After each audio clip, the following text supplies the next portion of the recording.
One of the observations we have most frequently made about the Trump era is the way in which the Trump candidacy, the Trump presidency, the Trump effort now to return to the Oval Office has scrambled almost completely, and in every sense, what had been longstanding and quite predictable ideological categories. One of the examples that illustrates the way in which this is being scrambled is the 2-year attempt by the Biden White House. It has emanated from the executive branch, from the CIA, the FBI, the Pentagon, and then into the Biden White House, an attempt to urge that the social media platform TikTok be banned in the United States, despite the fact, or really because of the fact, that it is so wildly popular among young American citizens. Tens of millions of American citizens create their social bonds, find expression politically and socially, obtain their news and their information, form their political ideas on that app. It's the place that they go to find community. They spend hours and hours and hours on it. Every day, it's almost certainly, among young people at least, the most influential social media platform in the country. And there's an attempt, obviously, when there's a social media platform that powerful, that influential, where so many young people are, obviously power centers want to reach them. They don't want to allow this platform to go uncontrolled and unmonitored and ungoverned. That's too dangerous. You can't allow young Americans to be consuming information without the US government influencing and shaping and dictating what it is that they consume. And that's the real reason why there's a move in Washington to ban TikTok. And of course they can't admit that, so they need a pretext. And the pretext is that TikTok has a connection to Chinese people, and that then is used to claim that the Chinese Communist Party is the platform controlling TikTok, and that the Chinese Communist Party uses TikTok to spy on our precious young American youth as well as to propagandize them. Now, as I said before, we have covered in depth on at least 2 programs, which we will direct you to if you want to review the arguments, that this is a fear-mongering claim that has emanated from the U.S. security state, gone to the Biden administration, and then to the establishment wings of both political parties to commandeer a social media platform that they cannot yet control and that yet allows a lot of free flow of information, because they want to grab that and take it and be able to use it for their own ends. Just this week, there was a major advancement in the attempt to ban the social media platform that is incredibly popular among American citizens. Remember, no one forces any American to use it. Every American who uses it voluntarily. And when they post their ideas or their views to TikTok, it's because they choose to. And nobody tells them what they have to say. They express the views that they believe in. That's the nature of the app. Here from CNN, however, yesterday, House panel unanimously approves a bill that could ban TikTok. It's not a Republican initiative. It's not a Democratic initiative. It is now fully bipartisan. The effort to take an app that tens of millions of Americans are using, wrestle control away from its current owners, and in the highly likely event that it can't be done within the time period allotted, require that Apple and Google and other platforms kick them out of the store and do not allow further updates or further downloads. Exactly what was done to destroy Parler, the free speech platform in 2021 that became the most popular and most downloaded app in all of the United States, only for Democrats to pressure Apple and Google to remove it from its store, which they did, and then to pressure Amazon Web Services to stop hosting Parler, and it destroyed Parler overnight. That's the same playbook being used here. Quote, New Jersey Congressman Frank Pallone, its ranking Democrat, this committee's ranking Democrat, compared the bill to prior efforts to regulate the U.S. airwaves, citing testimony from national security officials from a closed-door hearing Thursday. Quote, I take the concerns raised by the intelligence community this morning very seriously. Now, let me just emphasize where these warnings are coming from. These are concerns raised by the intelligence community. The intelligence community means the CIA, the FBI, Homeland Security, and then here too, the way in which this bill emerged is a result of testimony from national security officials from a closed-door hearing on Thursday. Now, if I know anything about right-wing politics in the United States in the era of Trump, it is that almost everybody on the right, practically by definition, has expressed a serious concern about the way in which the national security state is trying to control the content and the flow of information over the internet. That's what the Twitter files were about.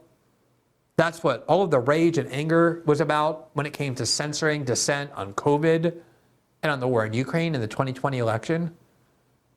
That was what the court rulings were about that we reported on, first at a district court level and then an appellate court level, that found that the attempts by the Biden executive branch and various agencies within it, including the CIA and the FBI and the CDC, have been coercing and threatening big tech to remove content that they dislike, that they regard as false or dangerous. A program that the 4 judges in the federal system that have reviewed it have said is as profound an attack on the First Amendment guarantee of free speech as any in decades.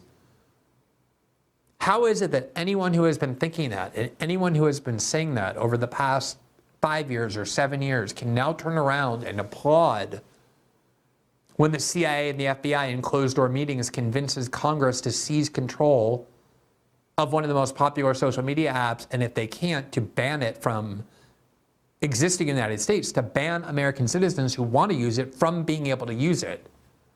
It's such an inherently extreme and extremist measure, and they're counting on the fact that a lot of people fear China the way liberals fear Russia, and all they have to do is invoke the scary specter of China for everyone to stand up and applaud the government and Joe Biden and the bipartisan Congress for seizing control of this app. This is what's really happening here.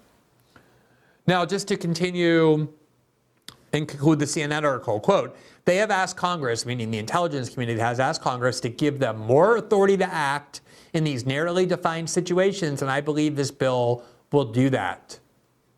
Now, the last time there was a bill that was presented, when the last time when there was this kind of hysteria created over TikTok, when the CEO of TikTok testified back in early 2023, the bill that was presented that they told people was designed to allow Joe Biden and the government to ban TikTok if they wanted, in fact, vested far more powers in the government than just that. It allowed them to basically ban any social media app that has foreign ownership that they decree to be dangerous. Now, here is, I just want to, in light of that, highlight what he's saying here. He's saying they, namely the intelligence community, they have asked Congress to give them more authority to act in these narrowly defined situations, meaning when they perceive that a social media app is being threatening to their interest by allowing certain speech to flow, the CIA and the FBI and Homeland Security are demanding from Congress in closed-door hearings the power to stop that and control that. How can anybody be satisfied with that? Especially those of you who have been raising grievances about the attempt by the U.S. security state to control the flow of information over the internet. What is this if not that? Now, the way the bill is structured is designed to, again, create this perception that it's really about curbing Chinese control.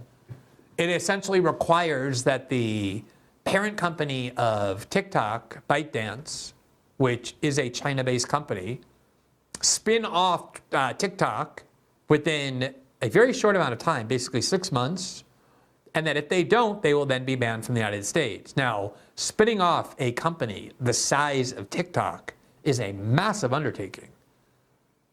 And this amount of time is almost certainly constructed in order to fail. And that is exactly what TikTok's response is to this bill. Here's what TikTok says, quote, our statement on today's committee vote, quote, this legislation has a predetermined outcome, a total ban of TikTok in the United States. The government is attempting to strip 170 million Americans of their constitutional right to free expression. This will damage millions of businesses, deny artists an audience, and destroy the livelihoods of countless creators across the country. Now, back in 2020, Donald Trump also got behind a threat to ban TikTok. But in response to that threat, he was able to extract concessions, including ensuring that TikTok has a primarily American management, which they now do. TikTok agreed to place control over the data it receives from American users inside the United States under the control of an American company. And it has increasingly turned over responsibility for so-called content moderation decisions to the United States security state. So a lot of these concerns were assuaged by putting under American control both control over the data and control over content moderation decisions. And in fact, what TikTok has been doing is hiring a slew of former content moderators from Facebook and Google, who, as we've reported many times before, have extensive ties to the US security state, precisely because they want to prove to the United States that they are willing to play ball when it comes to censorship. The problem is that the control over TikTok is not as great by the United States government as it is control over Facebook and Google. They want Facebook and Google to remain these powerful behemoths in which all power is centralized, because that's what they can control more. Now, here is Joe Biden. He is going on some sort of victory lap after his State of the Union address, where he didn't fall down, where his teeth didn't fall out, where he didn't start having saliva come out of his mouth. And he is getting ready to leave for Philadelphia to go to a campaign event. And he was asked about this issue with TikTok, and here's what he said. I just saw a little bit on television. Because she's a very talented woman, I didn't quite understand the connection she was making. This question, do you still support banning TikTok? Would you sign that bill? So the question was, do you still support banning TikTok? Will you sign this bill? And here was Biden's answer. If they pass it, I'll sign it. Mr. President, who is going to provide... All right, so there you have it. And that's not a surprise. Joe Biden has been supporting a ban of TikTok for a long time now. Earlier today on his Truth Social media platform, Donald Trump also addressed this bill. And he had a much different response than Joe Biden. Donald Trump said the following: if you get rid of TikTok, Facebook, and Zuckerschmuck, it will double their business. I don't want Facebook, who cheated in the last election, doing better. They are a true enemy of the people.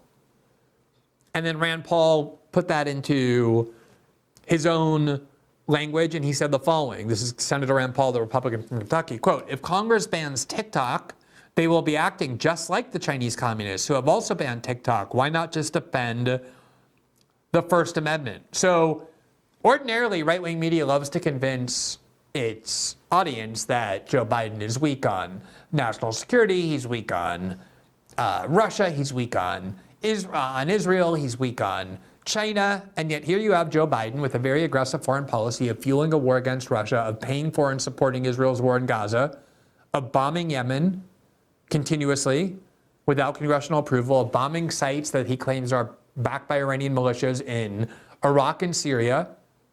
He has militarily encircled China by putting military bases all around them in almost every direction.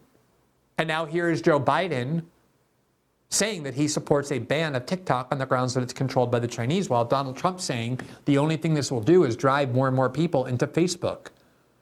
And if you're a conservative, why would you want to do that, given how much you know about the government's ability to control the flow of information on Facebook and their ability to censor Facebook? Thanks for watching this clip from System Update, our live show that airs every Monday through Friday at 7 p.m. Eastern, exclusively on Rumble. You can catch the full nightly shows live or view the backlog of episodes for free on our Rumble page. You can also find full episodes the morning after they air across all major podcasting platforms, including Spotify and Apple. All the information you need is linked below. We hope to see you there.